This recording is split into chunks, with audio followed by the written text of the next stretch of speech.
everyone, welcome to part 2 of the Gateway Experience. If you haven't seen part 1, I encourage you to watch it by clicking here because I use a lot of terms and phrases in this video that I've already explained. So this video will make a lot more sense if you've already seen part 1. In today's video, we'll be finishing up the paper that I talked about last week in part 1 of the Gateway program. I'm Zayna and this is Zayna Break Stuff.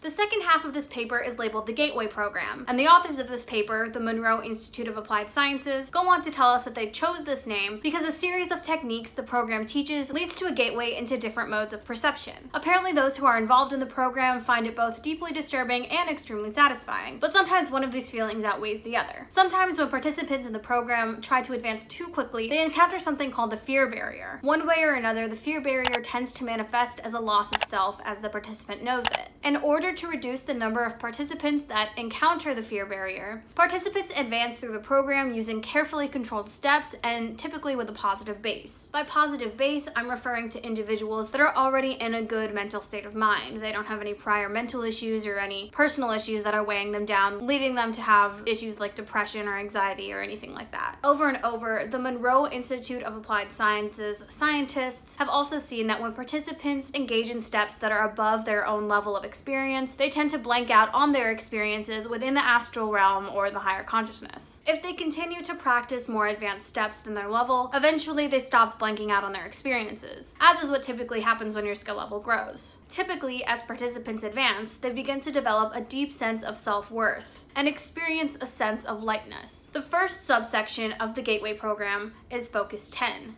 Deep relaxation. They decided on this name and the following names that you'll hear to designate different levels of consciousness in order to avoid the connotations typically associated with names. The program begins by having participants train in the art of relaxation, attempting to reach something similar to being awake while in a lucid dream state. A key phrase that they use is body asleep, mind awake. Also known as the eponymous Focus 10, at this level, the mind focuses on interior events in a different and more concentrated perceptual focus than in our usual waking state, i.e., your mind focuses on more internal issues and struggles, more so and with more thought than when you're awake. In addition, individuals begin to think more with pictures and less with words. To achieve Focus 10, individuals are given 3 techniques to help them find their deeper consciousness. The first is FFR stimulation, which allows participants to reach and maintain a level of relaxation beyond any conscious level that they've had before. The second technique is just counting from 1 to 10 while listening to an FFR and slowly relaxing each body part one by one. The third technique is suggestion, which I personally took to mean hypnosis. After repeating steps 1 through 3 multiple times, the participants no longer need outside stimulus in order to achieve a Focus 10 state. Another thing that happens in the Focus 10 state is the flow of non-physical energies within the participant's body. These energies feel similar to electricity or vibrating throughout your body and can be used to affect physical reality. They can connect channels within the mind and body, promoting healing, strengthening the body, and allowing for a psychic link between individuals separated by distance. I'm not 100% sure about what connecting the channels between the mind and body means, but to me, I imagined it as something similar to connecting your consciousness to parts of your body in order to make them do what you want them to do. The next level of consciousness is Focus 12, high energy. This is the level that Focus 10 individuals advance to once they've used Focus 10 to their satisfaction. This advancement typically happens when a Focus 10 individual starts to feel a heightening or expansion of their mind and possibly of their body, and they realize that they're in a different state of energy. Focus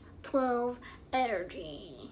Individuals are introduced to a new series of FFR recordings that train individuals to create a device that will generate energy from their Focus 10 state and push it over to their Focus 12 state. To be clear, this is not a physical device, it's a mental device that allows individuals to advance their practice. They use it to gradually transition from Focus 10 to Focus 12 in a safe way. Again, at Focus 12, individuals are given 3 exercises to promote their dive deeper into their consciousness. The first is self-patterning, where they project changes they desire onto their future selves. They do this with the help of a larger self that acts as their inner voice or guide and answers any and all questions that they have from a larger or big picture perspective. An encounter with this larger self opens the door to creative expression and leads the individual to having an increased ability to handle new situations. This is because they now have this larger self to turn to when they have questions. Once individuals have a handle on Focus 12, they begin to have control on their out-of-body experiences and find themselves able to roam through other energy systems, leading them to advance to the final focus stage, Focus 15. Similar to the advancement of Focus 10 to Focus 12, participants feel the advancement into Focus 15 naturally, and it's marked by a non-significance of time. In fact, time as they know it no longer exists, and some individuals gain the ability to manipulate time. The next subsection is one-to-one. Apparently, according to the Monroe Institute, there was a phenomenon among the participants where a guide would lead them out of their body and then speak to the Monroe Institute staff through the participant's body, claiming to be guarding and watching over the body while the participants were gone. Now, I don't know about you guys, but there's no way in hell I'm ever letting any kind of protective being enter my body, protective or not. I don't want some weird creature walking around in my meat suit. Not okay. No, absolutely not. Now, you're probably getting a little skeptical about this whole thing entering their body situation.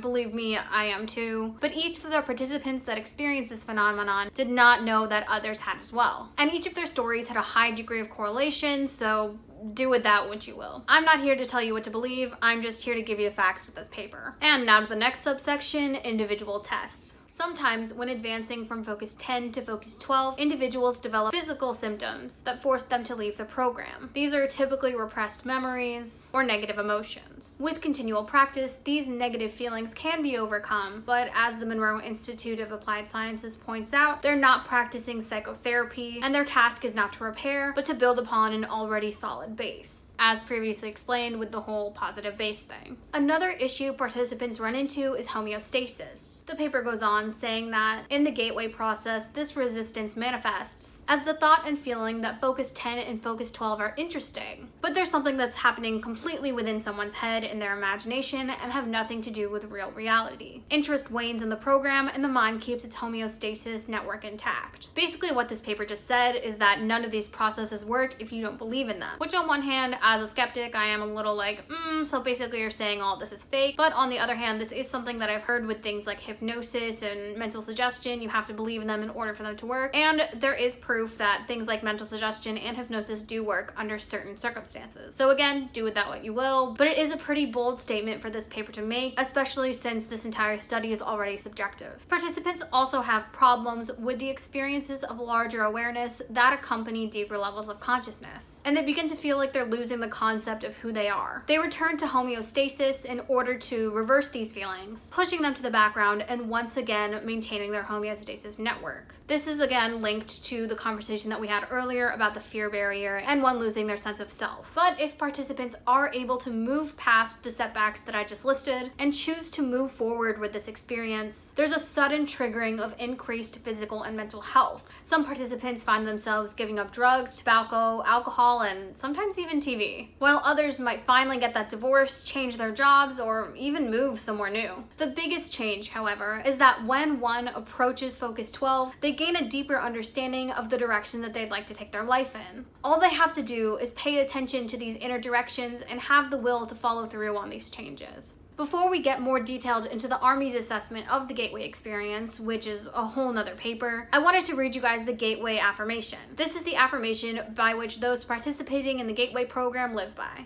I am more than my physical body. Because I am more than my physical matter, I can perceive that which is greater than the physical world. I deeply desire to expand and to experience, to know, to understand, to control, to use such greater energies and energy systems as may be beneficial and constructive to me and those who follow me. Also, I deeply desire the help and cooperation, the assistance, the understanding of those individuals whose wisdom, development, and experience is equal to or greater than my own. I ask their guidance and protection from any influence or any source that might provide me with less than my stated desires. And now you're probably wondering, what did the government think that they could do with the Gateway program? Did it actually even work? Was the Monroe Institute of Applied Sciences legit? Answers to these questions and more in part 3 of the Gateway experience. See you next week.